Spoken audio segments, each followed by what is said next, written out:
बाबू जमालू। जी सर। सुने में आओ था कि त्रिलोकी गांव में बड़ा दारू बेचाता। जी सर, दारू है ना, बहुत चीज बेचाता हूँ मैं। अच्छा। चौरस, हीरोइन, गांजा, अफीम, आ सीधा एगो और बात जानता नी, सीधा ओकरे के दुबई से लिंक बा। ठीक है। आ जोन बेचता नु ओकरो के हम जानता नी। अच्छा तो चली माल उछलल जाओ। बिहार पुलिस में कोई काहे लेके बनी यही खातिर नु। चली सर, हम तो तैयारे बानी। चली चली चली चली सर।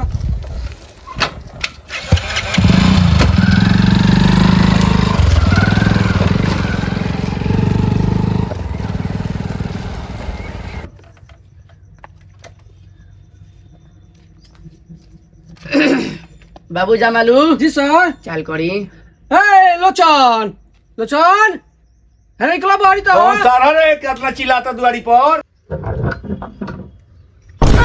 प्रणाम सर। प्रणाम के छोड़, कादू ते बारा दारू का गांजा बेचता रे। ना सर, वो तो बेचला हमरा कई साल हो गई, कोई बरिस पहले ही बेचल छोड़ देनी। देख हमरा से झूठ मत बोल, हम तोरा के धरे पकड़े अच्छा पर मारे नहीं खी जाए।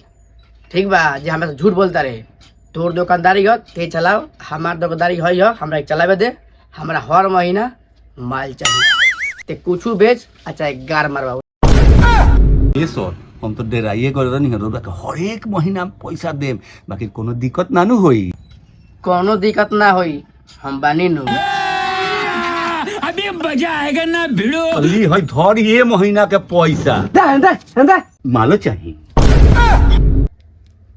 एगो हाफ ली आओ जो।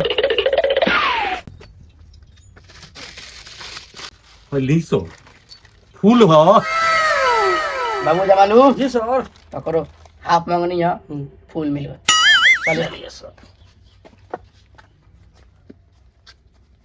सुनी बाबू जमालू। जी सर।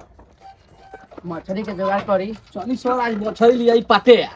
कैसे कि हाफ मांगनी तो जी फूल दे सर, जी देलक। सर, जी सर। एगो मछली जुगाड़ करी अब। जी सर। चलो तनी गर्लफ्रेंड से भेंट करे, मिला बड़ा दिन भइल बा। आ होइए कचरा वाला गाड़ी लेके केहू सको ना करी कि हम नाही रहब सखी भातारा बउक प, जवानी छानी के बेचब सखी नैहर के चौक प, जवानी छानी के बेचब सखी नैहर के चौक प। काका प्रणाम। जवानी छानी के बेचब सखी नैहर के चौक प। बबुआ आ तहार माई। अरे सर ते कौन है रे, हमरा माई के खोजता रे। अरे बबुआ खिसियात काय बार, हम तारा ममहर से नुआइल बानी। अच्छा ममर चल बा, तब तो मामा लगबो। अरे उ सब छोड़, माँ भगना के कहानी बोला तहार माई केने बारी जे हम जानी। जा मामा घर में बिया। ठीक बा, तू लोग खेला लगिन। आ तनी देखत है, तनी स्कॉर्पियो है, हम आवत तनी। करे जा, हे करे जा। अरे अब बड़ी है जा,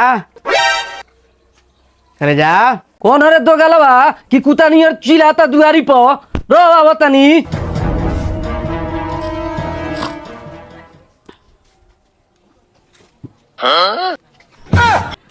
अच्छा रहुआ यहाँ कैसे। अरे यहाँ कैसे मिले के मन कर लगता आगो नहीं हो, अगर तारा दिक्कत बा तो जाता नहीं। ना ना ना ना ना, हमरा तो खुशी बा। चली अंदर। चलो और सब सुनावा समाचार। तार तो मर्दा खूब लेत होई। चाची अरे ना कुछ खबर। राव कुमार आदत ना गई। एक करे जाए, ई आदत जाए वाला ना हो, देख चल जाई। अच्छा बैठी, रोगा खाती हम नाश्ता पानी लेके आओ तनी। जा जा लियो, जा लियो। ए पापा जल्दी चलो, मामा से केहू आइल बा। के आइल बारे? पता नहीं के माई के खोजत रहुई। माई के खोजत लो। चल तो चल तो चल चल चल। आइए देखते हैं, बैठ चल, मजा आएगा। करे जा। अब मरदा का बा मरदा गोइल होई होने का खेत उत को रे। अच्छा ऐसा नहीं कहता नहीं कि दिखाई नहीं के दे। लेकिन आवते हुई हैं आपती हुई आवे तो छड़वा के अरे ई क्या रे किते गोदी में सुता के बिस्कुट खियावत रे ए ज्यादा मत चिल्ला ई नैहर के हमार भाई हो नैहर के भाई हो तो एकरा के तो कहियो हम देखले नहीं थी ए देखले बड़ा चाहे नहीं को देखले जा बाजार मछली लिया आज मछली भात बनी ए हमरा लगा पैसा वैसा नहीं के हम मछली जाके ले आई ए महाराज खिसियात के बारी ले आई पैसा जाई ले आई बाजार से ली जाई ए सरौ पैसा देखावा तारो जल्दी घर से भाग ना तो देखत तारो ना कुदार एके छेव ले लेम सरौ तू नहीं तरह के जगह तो रुकने जा के बोलता हम 1 मिनट ना रहे हम जाते नहीं ए जी नत जाई नौगा ना हम जाते ना ना ना ना नत जाई हम नु कहता नहीं रोगा मत जाई रे नी पुत्रा जइबे की कुछ चाहता रहते जो रे सर ऐसन ते तेगला घर में ढुकल बार के हमरा घर में ते झगड़ा लगा देले ई बात हम पहले जानले रहती नु तो सरौ तरह के मछली ना आई कुदारिये से काट के यही जगह गाड़ देले रह जाता नहीं कि ना रोगा हम तो जाते बानी रह ससुरो लय लो जा जा जा